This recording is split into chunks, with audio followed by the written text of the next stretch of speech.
Okay अस्सलाम वालेकुम, hello everybody, my self Umair Khan. आप देख रहे हैं इन्फोहॉलिक्स। और रिकॉर्डिंग थोड़ी सी जो है वो मोबाइल से कर रहा हूँ because there is some issue in my laptop, तो वो थोड़ा सा टाइम लेगा सॉफ्टवेयर वगैरह का। आई थॉट कि चीज़ों को थोड़ा हम कंटिन्यू कर लें। ओके, आपको अगर याद हो कि लास्ट वीडियो जो हम एंटोनियम साइनोनिम्स की कर रहे थे उसके अंदर हम ये लास्ट वर्ड इरेसिसिबल यहाँ तक पहुँचे थे, ठीक है ना। इरेसिसिबल, और इसका जो राइट आंसर था वो था प्लेसिड। बी जो है इसका प्लेसिड, इनका मतलब ये होता है इरेसिसिबल का मतलब ये होता है कोई ऐसा बंदा जो कि बहुत ज़्यादा जल्दी प्रोवोक हो जाए या बहुत ज़्यादा जल्दी जो है वो गुस्से में आ जाए। तो इसका एंटोनियम था प्लेसिड, यानी ऐसा बंदा जो कामफुल रहे, सूथ रहे, पीसफुल रहे, सही। और पैसिफाई, काफ़ी सारे इसके हो सकते हैं। कंटिन्यू करते हैं 61 से। 61 पे आपके पास वर्ड है एप्रोबेट। एप्रोबेट, उसके चार ऑप्शंस हैं: इन ग्रेटिट्यूड, कंडेम, डिससेटिस्फैक्शन, मास्टर। तो एप्रोबेट जो है इसका राइट आंसर होगा कंडेम, ठीक है। एक्चुअली एप्रोबेट का मतलब होता है किसी चीज़ को अप्रूव कर देना। Like I have officially approbate the process, ठीक है, या government officially approbate the process, government ने प्रोसेस अप्रूव कर दिया। और इसका उलट क्या होगा? इसका उलट होगा कंडेम करना, ठीक है। कि गवर्नमेंट ने या कोई भी चीज़ जो है वो उस प्रोसेस को ऑफिशियली अप्रूव नहीं कर रही, उसको कंडेम कर रही है, उसकी मजम्मत कर रही है। जैसे बिल जो है वो अप्रोबेट हो जाता है, ऑफिशियली पास हो जाता है, तो पार्लियामेंट में उसकी कंडेम भी किया जाता है जो अपोजिट उसके जेंडर होते हैं। तो अप्रोबेट का समझ में आया कि अप्रोबेट का मतलब हो रहा है किसी चीज़ को अप्रूव करना, और कंडेम का मतलब उसका बिल्कुल ही उलट, यानी उस चीज़ की मुखालफत करना। आगे चल रहे हैं, ये है सुपरस्लिशियस। अच्छा, सुपरस्लिशियस का मतलब होता है कोई भी ऐसी चीज़ अगर किसी इंसान के ऊपर आ रही है तो वो लाइक कोई आजमाइश आ रही है, या कोई आप समझ लें कि कोई तकलीफ़ उसके ऊपर आ रही है, तो बहुत ज़्यादा शोर शराबा मचाना, ठीक है, बहुत ज़्यादा रेसिस्टेंट या रिजेंटमेंट दिखाना, ठीक है। ऐसे लोग, इस तरह के लोगों को या इस तरह के इंसान को हम बोलते हैं कि ये है सुपरस्लियस, ठीक है। काफ़ी ज़्यादा रिजेंटमेंट दिखा रहा है और काफ़ी शोर शराबा मचा रहा है। इसका जो एंटोनियम होगा वो होगा मीक। ऑलराइट, इसका एंटोनियम होगा मीक। मीक का मतलब होता है कि कोई भी चीज़ को जो है ना बर्दाश्त कर लेना, सब्र के साथ, तहम्मुल के साथ, ठीक है। उसके बाद इम्प्रोविडेंट। इम्प्रोविडेंट का मतलब होता है 63 पे जो आ रहा है, इसका मतलब होता है कोई ऐसा शख्स जो कि बहुत ज़्यादा केयरलेस है, ठीक है। किसी भी काम के अंदर बहुत ज़्यादा केयरलेस है, और आप कह लें कि फोर साइटेड नहीं है, दूर की चीज़ें नहीं देखता, समझता नहीं है, प्लानिंग नहीं करता, केयरलेस सा है, बस झटपट जो है वो डिसीजन ले लेता है और कुछ भी कर लेता है। तो जनाब ऐसे इम्प्रोविडेंट शख्स का या ऐसे इम्प्रोविडेंट वर्ड का एक्चुअली एंटोनियम होगा कॉशियस, ठीक है। कॉशियस का मतलब यानी एक ऐसा शख्स जो कि काफ़ी कॉशियस है, वो काफ़ी कॉशन के साथ, काफ़ी आप कह लें कि हिकमत अमली के साथ या चीज़ों को देख देख कर जो है वो डिसीजंस लेता है, ठीक है। उसके बाद आ रहा है डीमर। डीमर का मतलब होता है टू डीमर। टू डीमर का मतलब होता है किसी चीज़ को अपनाना नहीं, मतलब किसी चीज़ से दूर भागना, हटना, ठीक है। उसको फुली अपनाना, या कह लें कि उसको उसको अपनाने में उनको आप कह लें कि परेशानी हो रही है। लाइक मैं अगर आपको एग्जांपल दूं, मुझे भी इस वक्त ये एग्जांपल हिट कर रही है कि at the time of prophet Muhammad सल्लल्लाहु अलैहि वसल्लम बहुत सारे लोग थे, ऐसे मुनाफिकीन थे, द हिपोक्रेट्स वर देयर, जो कि हैं शहादत लेने से या जंग में जाने से पीछे हटते थे। So the hypocrites at the time of prophet Muhammad सल्लल्लाहु अलैहि वसल्लम demur from embracing the martyrdom. Alright, इसके इसके बरक्स बिल्कुल जो है आप कह लेंगे the Muslims at the time of prophet Muhammad सल्लल्लाहु अलैहि वसल्लम they were actually embracing the शहादा और मार्टरडम। तो डीमर का जो एंटोनियम होगा वो होगा एम्ब्रेस, राइट।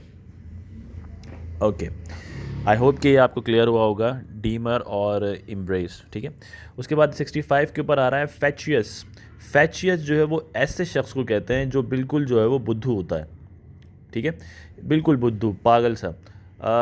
फैचुअस का जो है वो एंटोनियम सीधा सीधा आपको यहाँ पे इन चार वर्ड्स के अंदर नज़र आ रहा होगा, सेंसिबल, ठीक है, सेंसिबल, यस। तो फैशियस कोई ऐसा शख्स जो कि बुद्धू है, पागल है, और उसका एंटोनियम सेंसिबल है। अगर यहाँ पर क्लेवर आता तो हम क्लेवर पे भी टिक कर सकते थे, ठीक है, तो वो उसका बिल्कुल एंटोनियम हो जाता।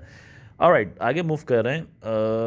ओके, एक मिनट, इसको मैं थोड़ा और जूम आउट कर दूं जी। यस, दिस वन 66, ये है क्विसेंट। क्विसेंट का मतलब होता है इनएक्टिविटी, या आप कह लें कि किसी काम के अंदर जो है वो सुस्त रफ्तारी। तो अभी जैसे इसको आप कह सकते हैं कि इसको हम ऐसे कर लेंगे कि ये जो जीएसटी पीएसटी का प्रोसेस हो रहा है, अब कैंडिडेट्स बड़ा इंतज़ार कर रहे हैं हर चीज़ में, but the officials of district education are quite quiescent in their work. ये लोग काफ़ी इनएक्टिव हैं, या आप कह लेंगे लेजीनेस दिखा रहे हैं। तो क्विसेंट का मतलब होता है इनएक्टिव, और ऑब्वियसली इसका आपको नज़र आ रहा होगा एंटोनियम, इट मीन्स एक्टिव। ठीक है, आगे बढ़ते हैं।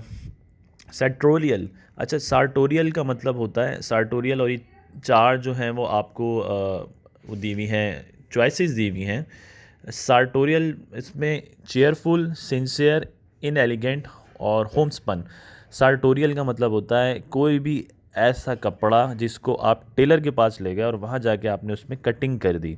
ठीक है, तो इस तरह के जो है वो आप कह लें कि कंडीशन को बोलते हैं सार्टोरियल। यानी आपने अपने, जैसे हम सिंपली करते हैं, अपने कपड़े वगैरह जो हैं वो ले जाते हैं टेलर्स के पास और वहाँ पे जाके अपने हिसाब से कटिंग करवाते हैं।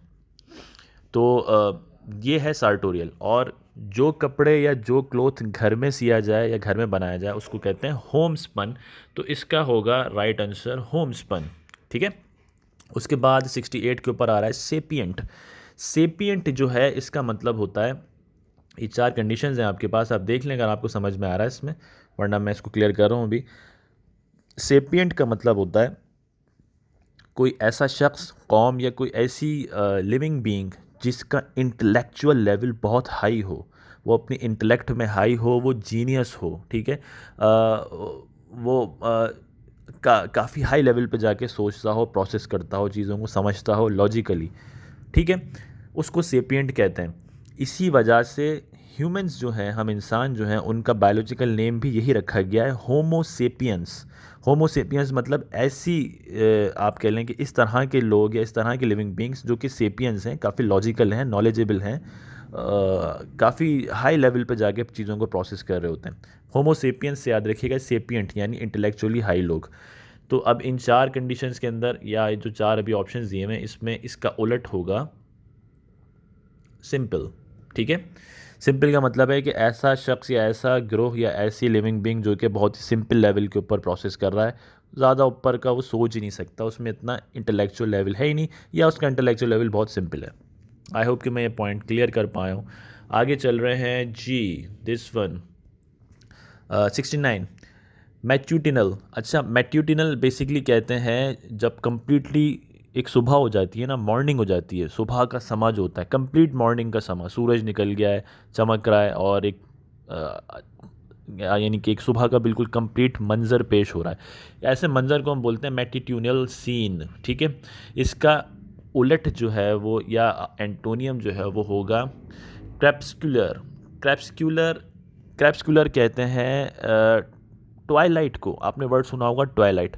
ट्वाइलाइट जो असल में वो लाइट होती है जो कि बिल्कुल सुबह सुबह होने से, यानी रात और सुबह होने के दरमियान में जो हल्की सी रोशनी फुटती है, जिसे हम उफ़क़ की रोशनी भी कहते हैं। ठीक है, जस्ट बिलो दी हॉराइज़न, जब सूरज नीचे होता है, हल्की सी शुआएँ निकल रही होती हैं, अभी कंप्लीट मॉर्निंग नहीं हुई है, इस मंज़र को हम बोलते हैं क्रिप्सक्यूलर। ठीक है, इस ट्वाइलाइट जो है वो ऐसी रोशनी को कहते हैं जो कि अभी कम्प्लीटली ऊपर नहीं आई है। ठीक है, तो आई होप कि समझ में आ गया होगा। मैटिट्यूनल थोड़े से लॉजिकल सवाल हैं, इनको समझाना ज़रूरी है, इसलिए मैं आपको ये चीज़ें थोड़ी सी बता रहा हूँ। उसके बाद आप आ जाइए 70 पे, इम्पैक्यूनस। इम्पैक्यूनस का मतलब होता है इस ऐसा शख्स या ऐसा इंसान जो कि बहुत ज़्यादा गरीब है। ठीक है, जिसके पास पैसे नहीं है, गरीब है, उसके पास कोई भी दौलत नहीं है, he was bankrupt and so on. So impecunious का जो है वो एंटोनियम होगा वेल्दी। ठीक है, यानी ऐसा शख्स जिसकी पास बे इंतहा वेल्थ है, बहुत ज़्यादा पैसा है, बहुत ज़्यादा दौलत है। ठीक है, इसको अभी यहीं क्लोज़ कर रहा हूँ, उसके बाद यहीं से हम इंशाल्लाह कंटिन्यू करेंगे।